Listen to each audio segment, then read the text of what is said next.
What is going on, guys? DBG here, and as always on Saturday, this is my weekly squad builder. If you guys want me to see another one next week, and hopefully I plan on doing a massive one either next week or the week after, and by massive I mean probably the best squad builder on YouTube. So if this hits 100 likes, I will keep doing it weekly. So anyway, at the 1 we have got a shooting guard. We've got Ruby Tony Allen. I know you're thinking, what's the point playing in point guard? Because a lot of people nowadays have guys like Magic Johnson in a point guard, and most point guards just can't deal with him, especially if they run someone like Giannis as well. He's got 98 on-ball defensive IQ, pretty much unbelievable defense at everything, 88 driving dunk, which means he can get to the basket. His steal, while not great, is still decent. His shooting is decent enough, and yeah, overall 74 ball control is not the worst. If you look at his badges, he's got defensive stopper, which means he can stop pretty much anyone. Even though steal rating is low, he's got pickpocket, which gives him a lot of steals. At the 2, we have got, I'm going for pretty much a defensive team, because at this level, you want to compete with these God Squads, and we got Klay Thompson. Klay Thompson has a 91 open shot 3 and an 88 contested shot 3. If you get his release down, he's extremely good from 3. His on-ball defensive IQ is 84, which is solid.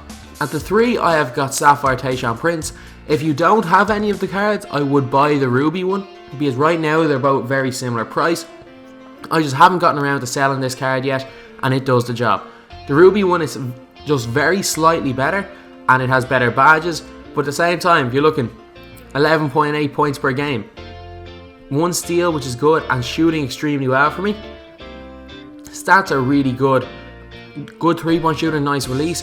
And he's got an on-ball defense of 93, the other one has a 95 and a 92 steal, which is really good. At the 4, we have got the big money guy on this team. I picked him up on an open bid for 11k, and it's Josh Smith. Josh Smith can do pretty much everything. He's a 6'9" power forward who's extremely good defensively. He can score inside, he can score outside, 75 post fadeaway is good. His shooting's decent, 77 open shot 3, 76 open shot mid. Free throw leaves a lot to be desired, but you can't have everything. Good rebounding, a 92 block, which is better than Hakeem, 92 on-ball defense, and 91 low post defense. He can play at the 3, he can play at the 4. He's got a 95 driving dunk and 88 vertical. He jams on people. And with that 84 speed and 78 speed with ball, when he gets a rebound, he can push the floor and outrun most power forwards. His badges, he's got gold posterizer, gold relentless finisher, gold hustle rebounder, which is extremely good, gold rim protector, gold one-man fast break, and gold defensive stopper.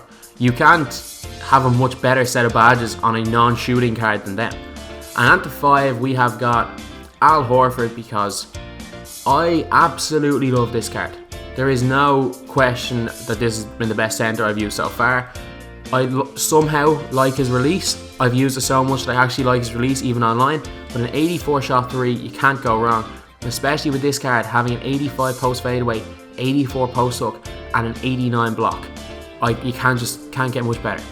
I will be buying that Miles Turner card, which is probably better, but right now there was only one of them on the market and it was on an open bid, so I couldn't buy it. But anyway, for right now, Al Horford's doing the job great. Off the bench of the 1, we have got probably my favourite point guard in this game. We have got Emerald Mike Conley. At the 2, we've got actually a small forward, and it is Terrence Ross. He is about 4.5k at the minute, when he was down at 1 to 2k at one stage, but he's still a bargain at 4k. 88 open shot 3. He's fast. He's got a 96 driving dunk and 97 vertical. One of the best offensive players in the game, and surprisingly is not that bad defensively. At the 3, we have got one of my favourite players in this game that I've used, and it's Rick Fox. I bought him. He's like 2k still. 89 defensive overall, and he's got an 84 open shot 3, which goes in a lot. And his 74 driving dunk, 75 is a lie, because he just seems to dunk it on everyone. At the 4, we have got Anthony Davis. You could use Serge Ibaka, who's around the same price, or Kevin Love, but for some reason I just prefer this Anthony Davis. Serge Ibaka doesn't shoot well for me, and Anthony Davis is good inside, 76 post fadeaway, 78 post hook, good mid-range of 77, and a decent 3-pointer of 71. In the corners, he's especially effective. Decent defensive rebounding and 75 block. Even though it is low, he seems to block an awful lot of shots. At the 5, we have got Marc Gasol. I can't say much more about this card. 88 post hook with an 84 open shot 3 and 87 free throw, while at the same time giving Mike Conley a 92 open shot 3, 86 contested and 89 off dribble shot 3, as well as improving Mike Conley's speed and defense. You can't do much better. In the last 3 spots we have got Stephen Curry, just because if you need scores and you don't need Tony Allen, you replace these two and you've got one of the best backcourts in the game of Steph Curry and Klay Thompson. You've also got a purely lockdown defender, and it's Michael Ray Richardson. 91 defensive overall, surprisingly good on offense, but he's got 95 steal, 90 on ball defense, so you can't complain. 78 driving dunk, and he's quick, so he can get to the basket well. But from using him, he's just extremely good.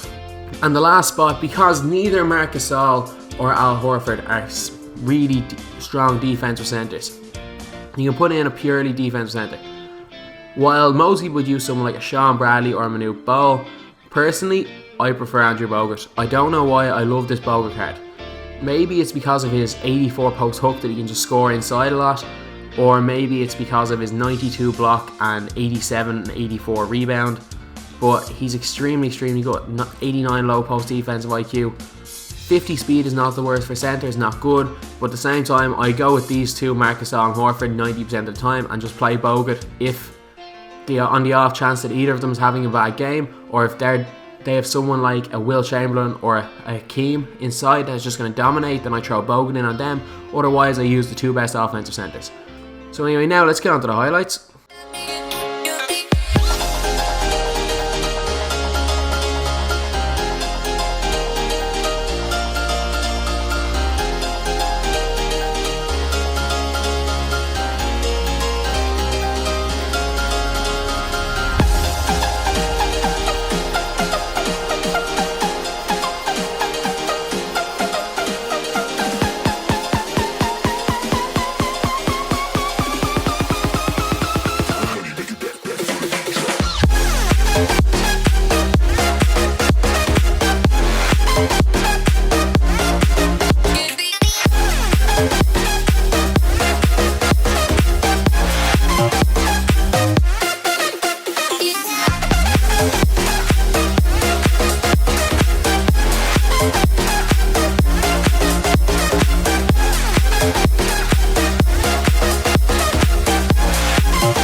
So anyway, that's the video. In my opinion, you can't get much better than this for 40k. Obviously, you can slot in a few players. A lot of people don't seem to like this Conley. Al Horford is a weird release, so a lot of people don't like him. This is just my personal preference. But this team is incredibly good for 40k. So anyway, that's the video. Thanks for watching. Please like, comment, and subscribe.